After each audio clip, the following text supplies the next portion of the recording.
You realize that you are in a hell of your own making, but you go on nevertheless.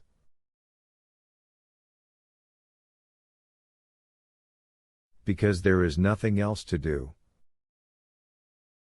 Elphys had landed on top of my wife's body, but Arlette's grinning face was still perfectly visible, still tilted up to the sunlit world above, still seeming to look at me.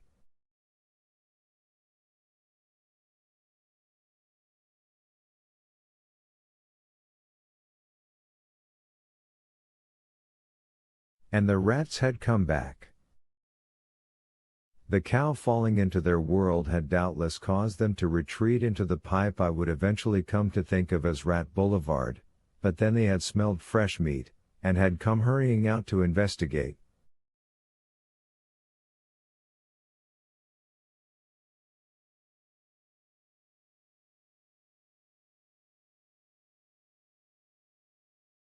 They were already nibbling at poor old Elphys as she lowed and kicked, more feebly now, and one sat on top of my dead wife's head like an eldritch crown.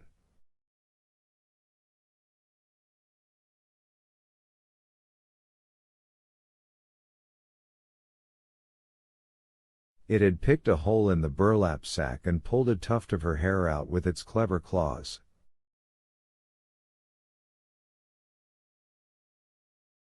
Arlette's cheeks, once so round and pretty, hung in shreds. Nothing can be any worse than this, I thought. Surely I've reached the end of horror. But yes, there are always worse things waiting. As I peered down, frozen with shock and revulsion, Elphys kicked out again, and one of her hoofs connected with what remained of Arlette's face.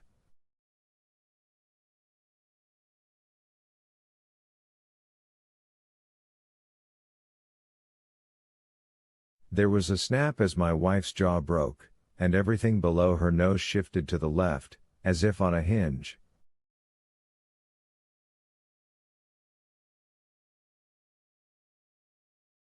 Still the ear-to-ear grin remained.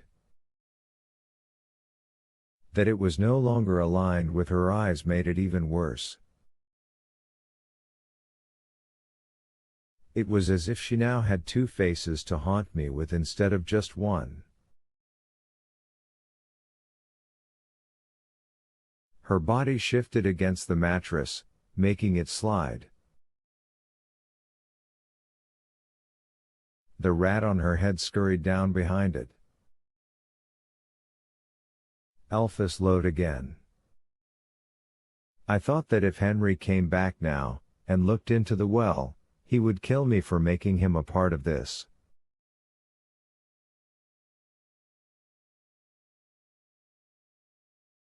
I probably deserved killing.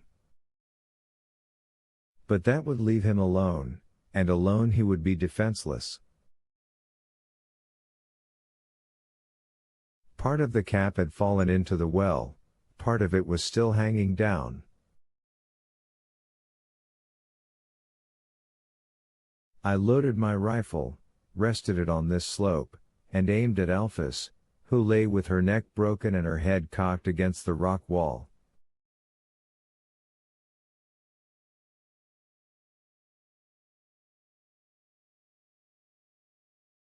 I waited for my hands to steady, then pulled the trigger. One shot was enough. Back in the house, I found that Henry had gone to sleep on the couch.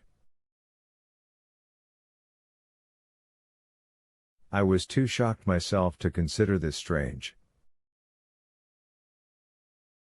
At that moment, he seemed to me like the only truly hopeful thing in the world, soiled, but not so filthy he could never be clean again.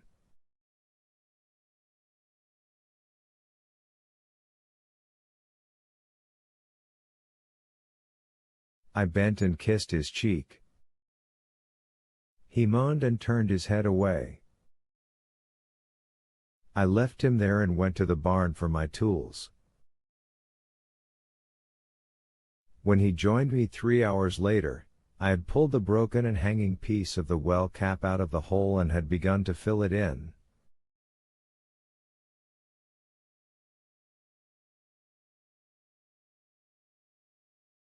"I'll help," he said in a flat and dreary voice.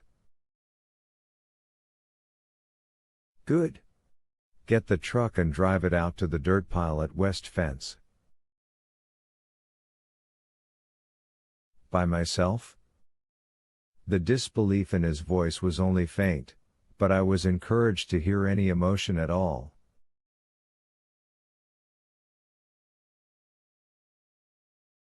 "You know all the forward gears, and you can find reverse, can't you?"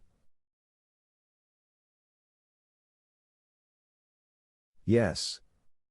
Then you'll be fine. I've got enough to be going on with in the meantime, and when you come back, the worst will be over."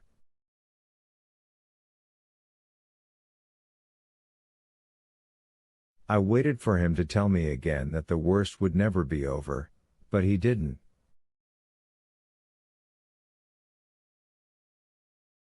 I recommenced shoveling. I could still see the top of Arlette's head and the burlap with that terrible picked-over tuft sticking out of it.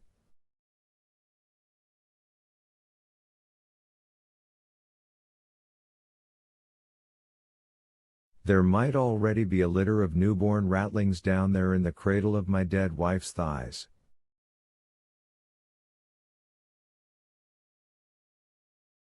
I heard the truck cough once, then twice. I hoped the crank wouldn't kick back and break Henry's arm. The third time he turned the crank, our old truck bellowed into life. He retarded the spark, gunned the throttle a time or two, then drove away.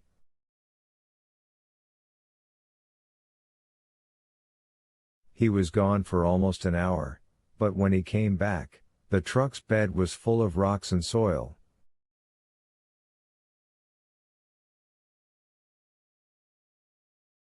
He drove it to the edge of the well and killed the engine. He had taken off his shirt, and his sweat-shiny torso looked too thin. I could count his ribs.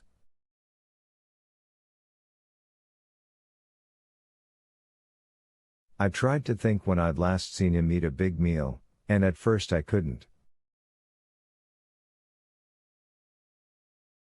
Then I realized it must have been breakfast on the morning after we'd done away with her.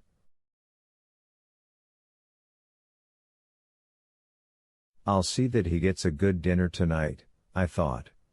"I'll see that we both do."